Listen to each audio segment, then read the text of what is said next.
직장인들의 93%가 현재 그런 직장인 사춘기를 겪는다고 합니다. 사실 뭐 퇴사나 이직이라는 주제가 여러분한테 이제 얘기하시기에 되게 낯선 주제는 아니실 거예요. 정말 평생 직장은 말 그대로 이제 꿈과 같은 얘기고, 이직을 하기에도 이렇게 어려운데 그렇다면 도대체 이직을 언제 해야 되나요? 오늘은 여러분과 함께 제대로 된 이직 준비에 대해서 한번 말씀을 드려보고자 합니다.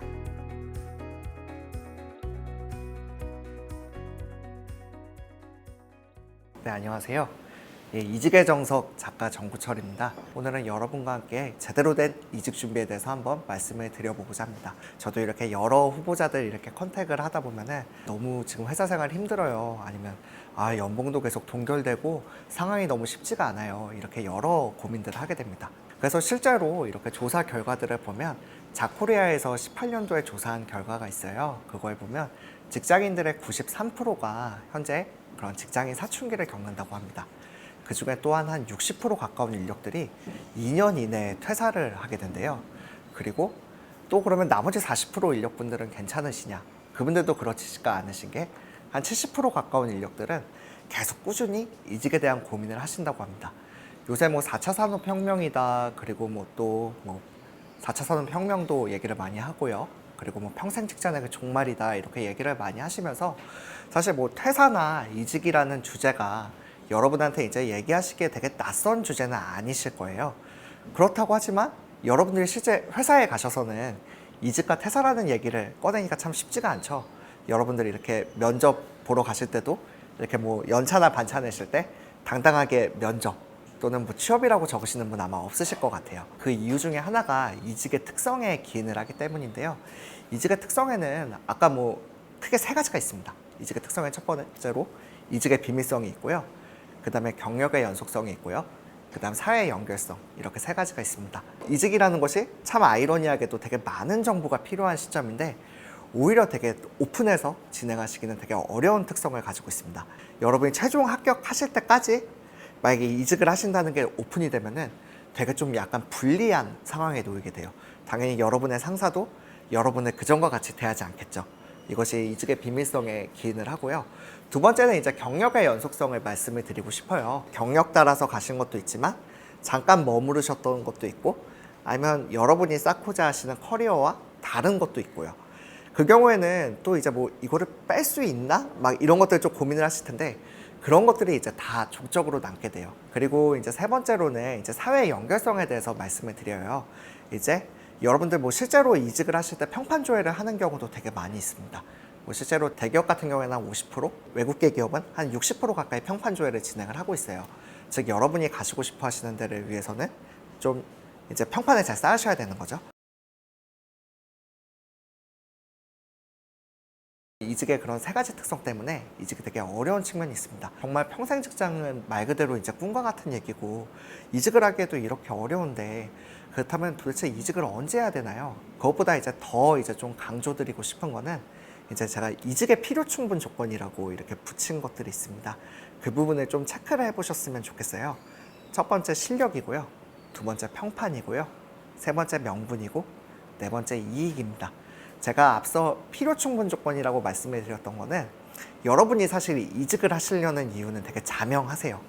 다들 이직을 다 본인이 원하셔서 하시잖아요. 되게 이직은 또 주도적인 거고요. 그 가운데 이제 고려하셔야 될 그 네 가지가 필요 충분 조건인 이유가 여러분의 입장에서는 되게 당연하죠. 어떻게 보면 좀 더 높은 연봉, 좀 더 좋은 환경, 좀 더 좋은 내가 원하는 커리어 패스, 이런 것들 고려하실 수 있는데, 그거는 반대로 또한 회사의 입장을 만족을 시켜줘야 된다라는 거거든요. 채용이라는 거를 이제 좀 더 이렇게 본질적으로 보시면은 내가 힘들어서 내가 좀 더 좋은 조건을 원해서 이렇게 시도를 하시지만 결국 채용이라는 거는 회사의 필요에 의해서 발생을 한 겁니다. 그것이 이제 신규 사업을 하든 아니면 내부 결혼에 의한 거든요. 그래서 다시 본론으로 돌아가서 이직의 필요 충분 조건을 말씀드리면 첫 번째로는 실력이에요. 예를 들어서 만약에 여러분들이 영업 직군이라 한다면은 영업 직군 중에 이제 뭐 영업 직군에 몇 년 있었다, 뭐 되게 짧게 있었던 것도 문제지만 여러분들이 단순히 영업 직군에 오래 있었다라고 하는 것은 연차는 쌓였을지 몰라도 여러분의 경력과 실력이 쌓인 것은 아닙니다. 내가 얼마의 매출을 올렸는지, 내가 또 얼마의 매출을 초과 달성했고 얼마나 회사에 이익에 기여를 했고 내가 얼마나 많은 고객을 늘렸는지 이런 것들이 중요하게 될 거고요. 경영관리 직군이나 뭐 인사 직군, 뭐 회계 직군이라고 하면은 원가 절감이나 뭐 이제 횟수에 대한 것도 있을 수 있겠죠. 내가 과연 채용 프로세스를 몇 번을 진행했는지, 내가 감사를 몇 번이나 이렇게 받아봤는지, 내가 또한 연말정산 또 그런 프로세스들을 뭐 경영회의나 뭐 중장기 성장 전략을 몇 번이나 세웠는지 이런 것들에 따라서 이제 실력이 쌓이는 거거든요. 그래서 경력직에서는 이직을 하실 때 제일 중요한 것이 실력입니다. 그것은 내가 이직할 만한 실력, 그리고 회사에서 나를 채용할 만한 실력을 쌓는 것을 말씀을 드리고요. 두 번째는 이제 평판에 대해서 말씀을 드려요. 채용을 진행을 하시다가 평판 조회를 한다는 것만으로도 취소되는 경우가 되게 많으세요. 대략 한 45% 정도가 그게 평판 조회 중에 취소가 되게 되는데요. 여러분이 괄목할 만한 실력을 쌓으셨어도 여러분 동료에게 이렇게 인정을 받지 못한다라고 하시면은 여러분이 한 번의 이직은 뭐 어떻게 운 좋게 되실 수 있지 모르시겠지만 그 다음에 이직이나 경력을 쌓아가시기에는 사실 되게 어렵다라고 보시면 됩니다. 그리고 세 번째는 명분이에요. 이제 명분이라면은 내가 왜 이 회사에 지원을 하려고 하는지, 그리고 내가 왜 이 회사에 나오려고 하는지, 그 두 부분이에요. 제가 이제 이직 강의를 하다 보면은 제가 꼭 긴 꼬리 질문이라고 붙인 것들이 있어요. 이력서 쓰실 때부터 합격할 때까지 끝까지 따라다니는 것들을 말씀을 드리는데, 그 중에 세 가지가 이제 연봉과 그리고 지원 동기 그리고 이직 사유입니다. 이제 연봉을 빼면은 이 두 가지가 명분에 대한 건데요. 막상 지원을 하시는 분 중에 이거에 대해서 답변을 못 하시는 분들이 생각보다 많으세요. 그냥 좀 높게 연봉 받으려고 이게 사실 그 명분이 되지는 않잖아요. 나한테 명분이 될 수는 있지만 필요 충분 조건을 만족시킬 수는 없죠. 회사에서 so what 이렇게 얘기할 수 있는 거고요. 그래서 그 부분에 대한 거를 이제 양쪽에 만족을 시키셔야 된다는 걸 말씀을 드리고요. 그 명분을 찾지 못하셨다고 한다면 사실 되게 힘들게 이직을 하실 필요는 사실 없다라고 생각이 돼요. 그리고 네 번째는 이제 이익입니다. 근데 이제 반면에 채용이라는 것이 어떻게 발생하는지 저희가 이렇게 살펴봤습니다. 그 회사의 니즈에 따라서 발생을 했죠. 이제 뭐 회사에서 신규 사업을 런칭을 했든, 아니면 기존 뭐 인력들을 좀 더 효율화시키든, 아니면 기존 인력의 갑작스러운 퇴사이든, 그에 따라서 이제 채용을 진행을 하게 되는데, 그때 과연 회사에도 어떤 이익을 줄 수 있냐 하는 거죠. 이 부분을 만족시켜야지만 이 앞서 말씀드린 네 가지를 서로 만족시키셔야지만 서로 만족할 수 있는 이직이 되게 됩니다. 되게 이것들을 이제 저는 여러분들 꼭 종이에다가 이직을 고민하실 때 이렇게 하나하나 좀 써보시기를 권해드리는데요. 만약에 이렇게 하셔도 좀 이렇게 답이 안 나오신다고 하시면은 간단하게 이렇게 표로 하셔도 좋을 것 같아요.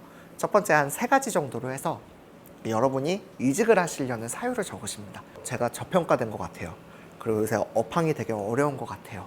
그리고 지금 회사에서는 조금 비전이나 기회가 없는 것 같아요. 뭐 이런 것들 3가지를 이렇게 적으시고, 반대로 이쪽 3가지에는 내가 이직을 가로막는 이유를 3가지 적으시는 거예요. 지금 우리 그래도 회사가 상대적으로 연봉이 높은 편인데, 지금 회사에서 그래도 인정받고 있고 되게 어떻게 보면 좀 그런 승진이나 이런 기회가 보장돼 있는데, 내가 다른 환경에서 과연 잘할 수 있을까? 또한 내가 지금 현재 이 인더스트리에서 제가 만약에 인더스트리를 바꾼다고 하면 여기서 이런 인맥들을 가지고 있는데 내가 과연 이 인맥들을 버리고 새로운 환경에서 내가 과연 퍼포먼스를 낼 수 있는가? 이런 것들을 이렇게 3가지를 이렇게 적으셔서 가장 염려되는 것들을 동그라미를 한번 치시면 좋을 것 같아요. 이것들을 이렇게 서로 비교했을 때 내가 과연 이 리스크를 감내할 수 있고, 내가 그 리스크를 감내함으로써도 내가 이 이익이 더 큰가? 이것들을 판단하신다고 하면은 그때 이직을 이제 트라이 해보셔도 되게 좋을 것 같아요. 그래서 이제 여러분이 만약에 이 과정들을 통해서 그래, 나는 이직을 해야겠다, 이렇게 결정을 내리셨다고 하면은 이력서나 면접을 쓰시기 전에 이제 사전 분석에 대해서 좀 말씀을 드리고 싶어요. 네, 그래서 사전 분석에는 크게 먼저 회사를 분석을 하셔야 되고요. 두 번째는 그 직무에 대한 분석을 하셔야 됩니다. 그리고 세 번째로는 이제 본인에 대한 분석을 하셔야겠죠. 이제 회사에 대한 회사에 대한 분석을 하신다고 하면은 저희 이제 3C 분석을 하시라고 말씀을 드려요. 3C 분석, 스왓 분석을 하라고 말씀을 드리는데, 3C 분석은 컴퍼니, 회사, 컴페티터, 경쟁사, 그리고 커스터머, 고객이 어딘가 하는 거예요. 당연히 면접 보시려고 하면 이 회사 언제 설립됐고, 인원이 몇 명이고, 매출이 얼마고, 이런 것들 아셔야 될 거고요. 그리고 구하실 수 있다면 내 직무가 내가 지원하는 팀이 어느 조직에 속해 있는지 그것들을 보시는 것도 되게 중요하고요. 이 회사의 매출, 마켓쉐어가 어떻게 되고 매출이 어디서 나는지 그런 것들을 이제 좀 분석을 하시면 좋을 것 같아요. 어느 회사든 매출이 발생하지 않는다고 하면은 거기가 글로벌 기업이든 대기업이든 스타트업이든 거기는 바로 지옥으로 바뀌게 됩니다. 뭐 그런 좋은 분위기나 복리후생이나 싸그리 없어지게 돼요. 그래서 꼭 그런 거에 대해서 분석을 하시라고 말씀을 드리고요. 그리고 이제 경쟁사 같은 경우에는 그 회사들을 이제 이렇게 비교를 해보시는 거예요. A라는 회사, B라는 회사, C라는 회사가 있으면 이 회사 그냥 매출은 어느 정도고 직원은 어느 정도고 그리고 뭐 규모는 어떻고 그리고 만약에 내가 지원을 한다고 했을 때 이 회사에서 나에게 어떤 강점을 볼지 나의 어떤 약점을 볼지 그리고 나에게 어떤 기회가 있을지 어떤 위기가 있을지 이게 스왓 분석이잖아요. 그렇게 하셔서 한번 브렉다운 해보시면 좋을 것 같습니다. 마지막으로 이제 커스터머, 고객이 어떤지 이건 업황이라고 보시면 돼요.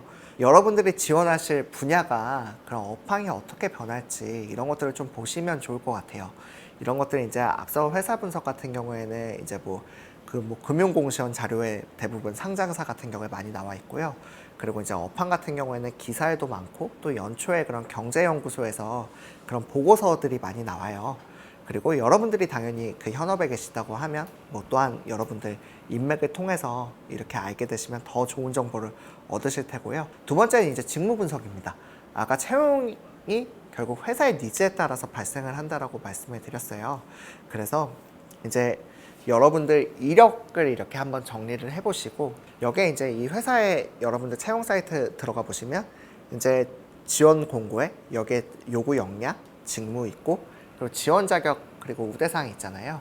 그 중에 여러분들이 과연 이 회사에 이 공고가 왜 발생했는지를 먼저 좀 보시면 좋을 것 같아요. 신규 사업으로 뭐 발생을 하는 건지 아니면은 여기가 좀 위에 상사가 좀 되게 특이하신 분이 있어서 계속 뭐 누가 입사만 하면 계속 나가는지 뭐 되게 원래 대부분 경력직은 해당 인더스트리 사람을 가장 선호해요. 근데 이제 해당 인더스트리 외에 좀 이렇게 넓게 퍼진 경우에는 딱 두 가지예요. 이제 정말 다양한 약간 통섭형 인재 그러니까 정말 다양한 경험을 가진 사람을 원하거나 아니면 그쪽 분야에서는 이 회사에 지원할 사람이 없는 거예요. 워낙 이제 업계 소문이 안 좋아서. 그래서 그런 것들이 이제 여러분들이 좀 가능하시다면 주변 지인이나 뭐 링크드인이나 통해 가지고 이렇게 좀 소문들을 해증하시면 좋을 것 같고요. 만약에 괜찮은 회사다 지원하시고 싶다 하시면은 그 회사의 이력서를 쓰실 때 그 회사의 언어에 따라 그 회사의 흐름에 따라 쓰셔야겠죠. 간단히 이력서도 말씀드리면 회사가 관심 있어 하는 것부터 쓰시는 게 중요해요. 최종 학력 그리고 최종 이력부터 이렇게 쓰시고 그리고 만약에 그 회사에서 그 딱 직무 역량에 나온 게 그 회사에서 요구하는 조건들 하나거든요. 그래서 여러분들이 가진 뭐 여러 가지 장점들이 있으시고 업무들이 있으실 거예요.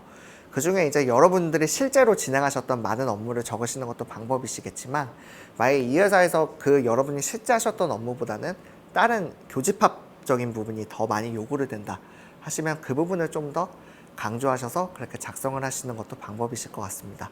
그리고 이제 마지막으로 본인 분석이에요. 이제 여러분들이 어떤 핵심 역량이 있고 여러분들이 어떤 장점이 있고 또 어떤 니즈가 있는지 그걸 따라서 이제 트라이 해보시는 걸 권하고요. 그렇지 않다면 결국 회사 생활도 버티는 것밖에 되지 않으니까요. 회사 생활은 저희가 한 55세까지 정년이라고 하면 직장 생활을 9.3년을 한대요. 근데 그 9.3년을 단지 여가와 가족을 위해서 버티는 게 되는 거는 참 불행하잖아요. 그래서 내면을 위한 탐색을 하라고 말씀을 드리고요. 그 두 번째 이제 관계에 집중하라고 말씀을 드려요.